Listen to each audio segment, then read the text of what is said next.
नमस्कार। आज हम बात करेंगे सूक्ष्म शरीर की। सूक्ष्म शरीर जिसको हम प्राण शरीर, ऊर्जा शरीर और इंग्लिश में एस्ट्रल बॉडी के नाम से भी बुलाते हैं, उसके बारे में आज हम डिस्कशन करेंगे और साथ ही जानने की कोशिश करेंगे कि सूक्ष्म शरीर क्या है, क्या इसकी कार्यप्रणाली है, किस प्रकार हम अपने सटल बॉडी को, अपने सूक्ष्म शरीर को अनुभव कर सकते हैं और कैसे अपने सूक्ष्म शरीर में एकत्रित हुई नकारात्मक भावनाओं को अंदर से बाहर निकाल सकते हैं और कैसे इन भावनाओं को बाहर निकालकर हम अपनी वर्तमान बीमारियों को और आगे आने वाली बीमारियों को एडवांस में ही दूर रोक के रख सकते हैं, उनको ख़त्म कर सकते हैं। और साथ ही बात करेंगे कि कैसे हम अपने सूक्ष्म शरीर को विकसित कर सकते हैं और कैसे अपने सूक्ष्म शरीर को विकसित करके हम बहुत से शारीरिक, मानसिक, भावनात्मक और अध्यात्म से जुड़े हुए लाभों को प्राप्त कर सकते हैं। सबसे पहले आपको ये जानना होगा कि वैसे तो शरीर बहुत से हैं, लेकिन जो मुख्य रूप से हमारे 3 प्रकार के शरीर हैं, जिसमें सबसे पहला स्थूल शरीर यानी कि फिजिकल बॉडी, दूसरा सूक्ष्म शरीर यानी कि एस्ट्रल बॉडी, तीसरा कारण शरीर यानी कि कैजुअल बॉडी। जो हमारा स्थूल शरीर यानी कि जो शरीर हमारा वर्तमान में हमें नजर आता है, जो हम शीशे में, आईने में अपने शरीर को देखते हैं, इस शरीर को हम कहेंगे कि हमारा पंच तत्वों से बना हुआ है। लेकिन जो हमारा सूक्ष्म शरीर है वो हमारे प्राणों से बना है, एनर्जी से बना हुआ है। और जो कारण शरीर है वह सूक्ष्म तरंगों से बना हुआ है। हमारी फिजिकल बॉडी, स्थूल शरीर दृश्यमान है, हमें दिखाई पड़ती है, लेकिन सूक्ष्म शरीर और कारण शरीर अदृश्य हैं, ये हमें दिखाई नहीं पड़ते हैं, लेकिन हम इसको अनुभव कर सकते हैं। अब हम बात करते हैं कुछ उन खास लम्हों की, क्योंकि सूक्ष्म शरीर को, स्थूल शरीर को तो आप हर वक्त देखते रहते हैं, अपने भी और दूसरों के भी। लेकिन सूक्ष्म शरीर को आप कैसे देखेंगे, सूक्ष्म शरीर का आप कैसे अनुभव करेंगे, उसके बारे में मैं आपसे कुछ बातें करता हूँ कि कब कौन सी ऐसी सिचुएशन होती है जब आपके प्रयास के बिना ही आप अपने सूक्ष्म शरीर का भी अनुभव कर सकते हैं। पहली बात, जब भी आप बहुत गहरी नींद में होंगे, जब आपका अनकॉन्शियस पूरा खुला हुआ होगा, उस वक्त अनजाने में ही आप कई बार एक्सीडेंटली अपने सूक्ष्म शरीर को अनुभव कर लेते हैं। और कई बार जब आपको स्लीप पैरालिसिस होता है या आपको लगता है कि जैसे कोई चीज आपके ऊपर दबाव डाल रही है, तो वो चीज भी आपके सूक्ष्म शरीर की ही एक घटना होती है। और कई बार जब आप स्वप्न अवस्था में होते हैं, लेकिन है तो आप स्वप्न अवस्था में, लेकिन आपकी चेतना कुछ अंशों तक जागी रह गई है, तो उस स्थिति में भी आप अपने सूक्ष्म शरीर के कई बार दर्शन कर लेते हैं। इसके अलावा जब आप ध्यान में होते हैं, गहरे ध्यान में होते हैं, तो आप अक्सर ही अपने सूक्ष्म शरीर को अनुभव कर सकते हैं। और जब आपकी मृत्यु हो रही होती है, जब आपका शरीर मर रहा होता है, उस समय भी आप अपने सूक्ष्म शरीर को महसूस कर सकते हैं। और जब आपकी मृत्यु हो जाती है, तो उसके बाद भी आप अपने सूक्ष्म, क्योंकि तब तो आपका स्थूल शरीर खत्म ही हो गया, फिर सूक्ष्म शरीर ही बचता है। तो मृत्यु के समय और मृत्यु के बाद भी आप अपने सूक्ष्म शरीर का अनुभव कर सकते हैं। इसके अलावा कई बार आपने देखा होगा कि आप अकेले बैठे हैं और अचानक आपको लगता है कि आपके आसपास कोई है, लेकिन कोई होता नहीं है, एक झलक सी आती है एक सेकंड के लिए, तो वो आपके सूक्ष्म शरीर की ही एक झलक होती है, जो अनजाने में आप जिसको नोटिस कर लेते हैं। या हो सकता है वो आपका सूक्ष्म शरीर ना हो, कोई और सूक्ष्म आत्मा आपके आसपास मंडरा रही हो, जिसको आपने अपनी छठी इंद्री से नोटिस कर लिया होता है। और कई बार क्या होता है कि आप जैसे सड़क पे तेजी से गाड़ी चलाते हुए जा रहे हैं, अचानक सामने एक बच्चा आ जाता है और आप सेकंड के हजारवें हिस्से में ब्रेक लगाते हैं और अचानक से बहुत ही नैरो स्केप करते हुए आप गाड़ी को रोक देते हैं और बच्चे की जान बच जाती है। तो उस समय जो आपके अंदर जो एनर्जी आती है, जो ताकत आती है, वो आपके सूक्ष्म शरीर से ही आती है। यानी कि आपका सूक्ष्म शरीर ही उस वक्त वर्क करके आपको उस संकट से निकालता है। ये तो मैंने सिर्फ एक उदाहरण दिया, इस प्रकार के कई उदाहरण होते हैं जिसमें आपका ही सूक्ष्म शरीर आपकी रक्षा करता है। इसके अलावा जब आप ध्यान में गहरे जाते हैं, तो आपको कई बार ओबीई यानी कि आउट ऑफ बॉडी एक्सपीरियंस हो सकता है, जिसमें कि आपकी आत्मा आपके शरीर से बाहर निकल जाती है, आपका सूक्ष्म शरीर आपकी बॉडी से बाहर आ जाता है। क्योंकि हमारा स्थूल शरीर तो गुरुत्वाकर्षण से बंधा हुआ है, लेकिन हमारी सूक्ष्म बॉडी, हमारा सूक्ष्म शरीर के ऊपर गुरुत्वाकर्षण का कोई प्रभाव नहीं होता है। इसलिए कई बार ध्यान के दौरान आपको ऐसे लगेगा कि जैसे आपका सूक्ष्म शरीर आपके फिजिकल बॉडी से बाहर निकलकर हवा में तैरने लग गया है। तो ये एक सूक्ष्म शरीर का अनुभव है। इसके अलावा छोटे मोटे लम्हों के दौरान जब आप अचानक आपको कोई बहुत खुशी की खबर मिले, खुशखबरी मिले, तो आपका आपका जो शरीर है वो खुशी में फैल जाएगा, बहुत बड़ा हो जाएगा, आपके अंदर परम आनंद आ जाएगा। ये जो आपका शरीर का जो फैलना है, ये स्थूल शरीर में ये घटना नहीं घटती है, ये घटना भी आपके सूक्ष्म शरीर में घटती है। इसके अलावा इससे अगर अपोजिट हो जाए कि आपको एकदम से कोई डर डर की खबर आ जाए, कोई खतरे की खबर आ जाए, कोई दुख की खबर आ जाए, तो आप सिकुड़ जाएंगे, एकदम श्रिंक हो जाएंगे। तो ये सिकुड़न भी आपके सूक्ष्म शरीर में होती है। तो इस प्रकार के जो मिश्रित जो अनुभव कई बार हमारे जीवन में होते हैं, इनमें आप सूक्ष्म शरीर को अपने अनुभव कर पाते हैं। अब हम कुछ और पहलुओं की बात करते हैं। हमारा सूक्ष्म शरीर 5 कर्मेंद्रियों, 5 ज्ञानेंद्रियों और 5 प्रकार के प्राणों से और मन और बुद्धि से मिलकर बने हैं।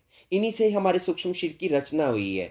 इसलिए जब कोई व्यक्ति मर रहा होता है तो सबसे पहले उसकी 5 कर्मेंद्रियां ही सुन्न होने लगती हैं। फिर उसके बाद 5 उसकी ज्ञानेंद्रियां भी मरने लगती हैं और फिर कुछ क्षणों के बाद उसके पंच प्राण भी धीरे धीरे शरीर को छोड़ने लग जाते हैं। मतलब जहां जहां सूक्ष्म शरीर ने आपके स्थूल शरीर पे कब्जा किया हुआ था या उसका जहां निवास था, वो उसका निवास वहां से हटने लगता है। कहते हैं ना कि पंछी पिंजरा छोड़ के जाने लगता है। तो सूक्ष्म शरीर आपके स्थूल शरीर से इस प्रकार धीरे धीरे अपने आप को बाहर खींचने लगता है।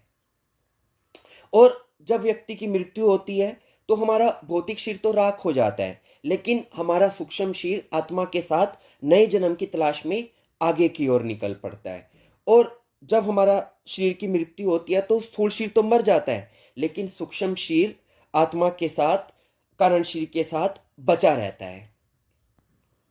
और हमारे सूक्ष्म शरीर में ही हमारी इस जन्म की और पिछले जन्म की जितने भी संस्कार हैं, आदतें हैं, विचार हैं, इच्छाएं हैं, कामनाएं, वासनाएं, भावनाएं, ये सब चीजें बीज रूप में हमारे सूक्ष्म शरीर में ही संग्रहित रहती हैं। यानी कि हमारा शरीर तो मर जाता है, लेकिन हमारी वासनाएं नहीं मरती, इच्छाएं नहीं मरती। फिर इन्हीं इच्छाओं और वासनाओं के अधीन होकर हमारा सूक्ष्म शरीर फिर अगले जन्म की तैयारी में लग जाता है और अगला जन्म इन्हीं इच्छाओं के कारण वो ले भी लेता है। आपने देखा भी होगा कई बार जब आप छोटे से बड़े होते हैं तो आपके अंदर कुछ ऐसी विचार उठने शुरू हो जाते हैं, ऐसी भावनाएं उठनी शुरू हो जाती हैं, आपके अंदर कुछ ऐसी चॉइसेस आनी शुरू हो जाती हैं, आपके लाइक्स डिसलाइक्स इस प्रकार के होने शुरू हो जाते हैं जिनका आपको कोई जुड़ाव अपने वर्तमान में नजर नहीं आता कि चीजें मेरे अंदर से कहाँ से आई हैं। ये चीजें आपके पिछले जन्म से आपके अंदर आई हुई हैं, अब वो सिर्फ जिंदा हो रही हैं दोबारा से। उदाहरण के लिए अगर आप अपने पिछले जन्म में साधु संत थे या पंडित पुजारी थे, तो क्या होगा, इस जन्म में आपको मंदिर अपनी ओर आकर्षित करेंगे, आश्रम अपनी ओर आकर्षित करेंगे। क्यों? क्योंकि उनका लिंक आपके पिछले जन्म से भावनाओं से जुड़ा हुआ है। या ये भी हो सकता है कि आप पैदा तो हुए हैं एक बड़ी ही इंजीनियरिंग फैमिली में जहाँ सब टेक्निकल लोग हैं, कोई किसी प्रकार की मिस्ट्रिज्म नहीं है, लेकिन वहाँ पर आपके अंदर भाव करता है कि आप इंजीनियरिंग ना करके शायरी करें, आप शायर बनना चाहते हैं। तो आपकी फैमिली भी हैरान हो जाती है कि हमारे परिवार में शायर कहाँ से पैदा हो गया। एक्चुअली आपके पिछले जन्म में कहीं आप शायर रहे हैं, आपके शायरी का कोई गहरा शौक रहा है जो आपके इस जन्म में भी जिंदा बना हुआ है। अब वो सिर्फ ऊपर की ओर आ रहा है। और कुछ लोगों को आपने ये भी देखा होगा कि उनको अपना पिछला जन्म याद रहता है। क्यों याद रहता है, क्यों याद आ जाता है, मतलब हजारों लाखों में कोई एक ऐसा पर्सन होता है, वो इसलिए आ जाता है क्योंकि वही उसका सूक्ष्म शरीर जो पिछले जन्म में था अब वो उसको दोबारा मिल चुका है। सिर्फ स्थूल शरीर ही तो मरा है, सूक्ष्म शरीर सेम है। तो वही विचार, वही वासनाएं, वही भावनाएं उसकी दोबारा से जिंदा हो जाती है। इसीलिए तो कहते हैं इंसान कभी नहीं मरता है, मरता है सिर्फ शरीर, उसकी आत्मा हमेशा जिंदा रहती है, सिर्फ बस शरीर बदल लेता है। और ना केवल पिछले जन्म में बल्कि वर्तमान में भी जो जन्म अभी आप जी रहे हैं, इसमें भी ये प्रक्रिया जारी रहती है। हमारा सूक्ष्म शरीर लगातार विचारों और भावनाओं के द्वारा सूचनाओं को इकट्ठा करता रहता है और फिर उसी अनुसार उन्हीं सूचनाओं के अनुसार हमें अच्छे या बुरे रूप में अपने प्रभावों को देता रहता है। खैर, अब हम अगले पहलू की ओर बढ़ते हैं। आपको मालूम है, हमारा जो मुख्य कर्ता धर्ता जो है वो हमारा स्थूल शरीर नहीं है, बल्कि हमारा सूक्ष्म शरीर है। हमारा सूक्ष्म शरीर हमें कमांड देता है और हमारी स्थूल शरीर उसको फॉलो करता है। यानी कि हमारा सूक्ष्म शरीर गाड़ी का इंजन है और हमारा स्थूल शरीर उसके पीछे जुड़े हुए डिब्बे हैं। या आप ऐसे भी कह सकते हैं कि हमारा सूक्ष्म शरीर ड्राइवर है और हमारा स्थूल शरीर कार है या स्कूटर है। तो हमें क्या करना है, हमें अपने भौतिक शरीर को नियंत्रण में करने से कोई लाभ नहीं होने वाला है। हमें अपने सूक्ष्म शरीर को नियंत्रण में करना होगा, क्योंकि अगर आप अपने सूक्ष्म शरीर को नियंत्रण में करेंगे, उसको सही स्थिति में रखेंगे, तो आपका भौतिक शरीर अपने आप ही नियंत्रण में आ जाएगा। क्योंकि जो कुछ भी घटना घटती है पहले वो सूक्ष्म शरीर में घटती है, बाद में वो भौतिक शरीर पे आती है। उदाहरण के लिए, अगर हमें किसी पौधे को विकसित करना है तो हम उसके पत्तों को पानी नहीं देंगे, हम जड़ों को पानी देंगे। जड़ों को पानी देंगे तभी पत्ते अपने आप ही खिलने शुरू हो जाएंगे। तो हमारा सूक्ष्म शरीर जड़ है और जो हमारा स्थूल शरीर वो पत्ते हैं। तो हमें अपने सूक्ष्म शरीर को स्ट्रोंग करना है, स्थूल शरीर उससे हमारा अपने आप ही स्ट्रोंग होना शुरू हो जाएगा। तो हमारी सभी अच्छी या बुरी भावनाएं जैसे डर, गुस्सा, नफरत, प्रेम, प्यार, काम वासना और हमारी सभी इच्छाएं और सभी वासनाएं पहले हमारे सूक्ष्म शरीर में प्रकट होती हैं और फिर बाद में स्थूल शरीर पे वो उनका अवतरण होता है। और ठीक इसी प्रकार बीमारी में भी होता है। हमारे शरीर में जो भी बीमारी आती है, खासकर जो कोई बड़ी या गंभीर बीमारी आती है, वो एकदम से हमारी फिजिकल बॉडी में मैनिफेस्ट नहीं होती है।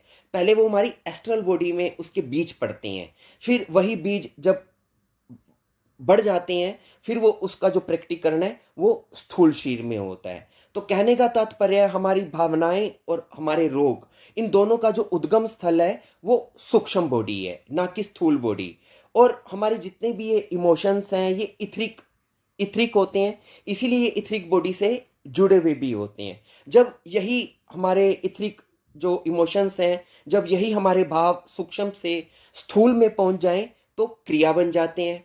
उदाहरण के तौर पर मान लीजिए कि आपको क्रोध आ रहा है, आप किसी व्यक्ति पे क्रोध कर रहे हैं, वो व्यक्ति आपके सामने बैठा है, लेकिन अभी आपका गुस्सा आपके अंदर है, अभी सिर्फ हल्का सा उठा है, कुछ परसेंट। लेकिन आपको आपको पता चल गया कि अंदर मेरी धड़कन बढ़ चुकी है, सांस तेज चलनी शुरू हो चुकी है, यानी कि गुस्सा अब धीरे धीरे बढ़ रहा है। ये इसका मतलब अब आपका गुस्सा सूक्ष्म शरीर में तो एंटर कर चुका है, लेकिन स्थूल शरीर पे नहीं आया। और सामने वाले को पता भी नहीं होगा कि आपके अंदर गुस्सा उठना शुरू हो चुका है, क्योंकि आप ऊपर से तो नॉर्मली बने हुए हैं, लेकिन आपके अंदर उठ चुका है। अब यही जो सूक्ष्म शरीर में जो पैदा हुआ क्रोध है, यदि स्थूल शरीर पर आकर प्रकट हो जाए तो ये क्रिया हो गई। तो हम यही करते हैं, यानी कि हमारा जो भाव है, जो इनका जो सघन रूप है वो क्रिया बन जाते हैं। तो इसी प्रकार हमारे रोग भी जन्मते हैं। अगर हमारे अंदर के हमारे ज़्यादातर जो रोग जन्म लेते हैं वो हमारे नेगेटिव थॉट्स के कारण होते हैं, हमारे नकारात्मक भावों के कारण होते हैं।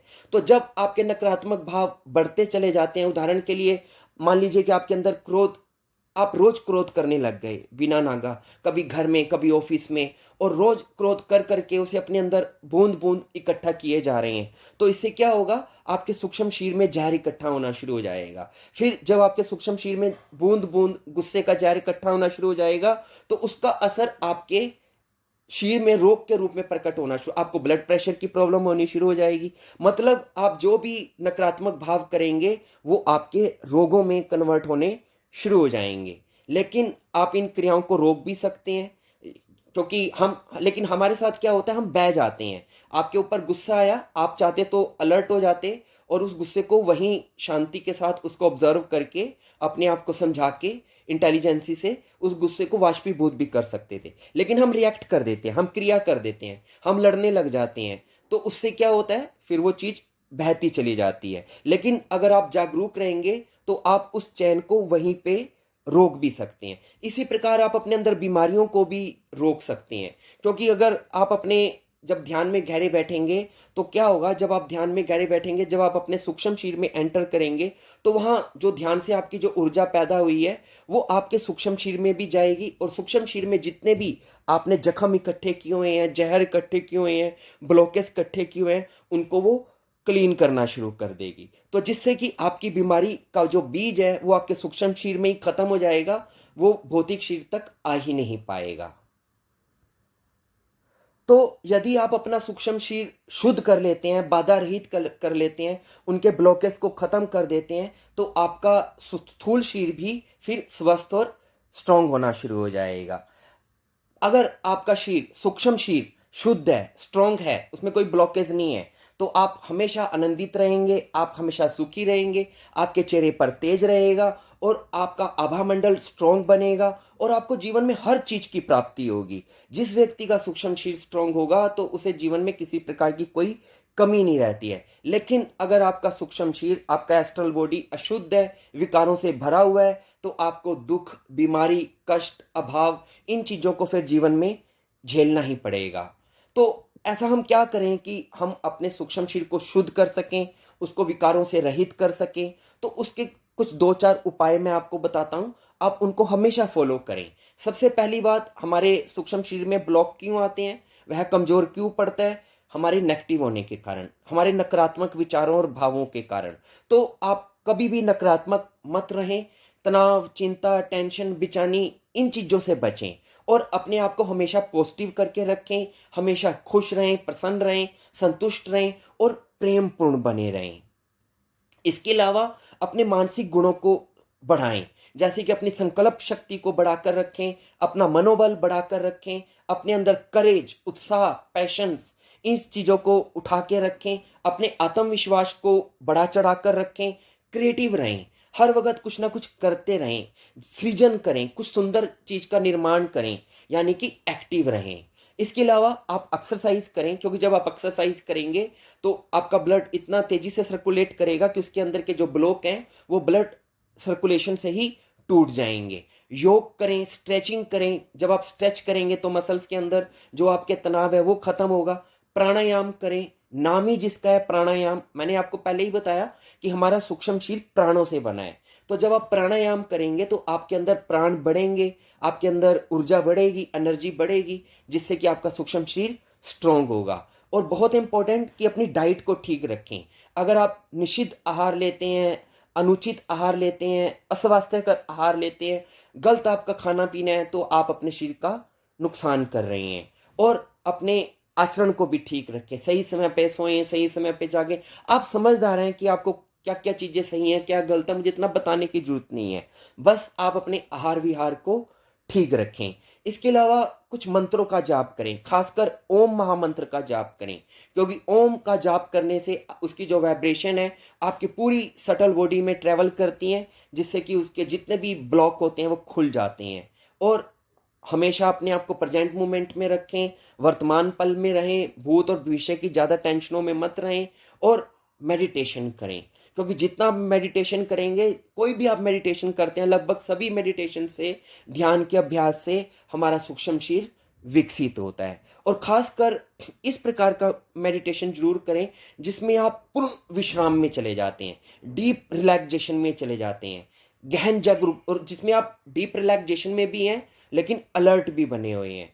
तो इस प्रकार की क्रियाएं जैसे कि योग निद्रा या शवासन का अगर आप अभ्यास करते हैं तो डीपली अपने आप को रिलैक्स भी करें, शांत भी करें, लेकिन जागरूकता के साथ। जब आपका स्थूल शरीर इन क्रियाओं के साथ, योग निद्रा के द्वारा जिसकी मैं अभी बात कर रहा हूं, जब आप इसका अभ्यास करेंगे तो आपका स्थूल शरीर बिल्कुल गतिहीन हो जाएगा, जड़ हो जाएगा और आपके विचार बिल्कुल शांत हो जाएंगे और आप जागरूक भी हैं। तो क्या होगा, आपकी जो ऊर्जा की जो लीकेज है वो बंद हो जाएगी। फिर वही ऊर्जा जो पहले लीक हो रही थी, वो सारी ऊर्जा फिर आपकी सूक्ष्म शरीर को उपलब्ध होनी शुरू हो जाएगी, जिससे कि आपका सूक्ष्म शरीर विकसित होने लग जाएगा।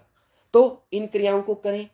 तो इसी के साथ मेरी बात पूरी हुई। मुझे उम्मीद है मेरी इन सभी बातों से आपको लाभ होगा। आप इनका अभ्यास करें। धन्यवाद।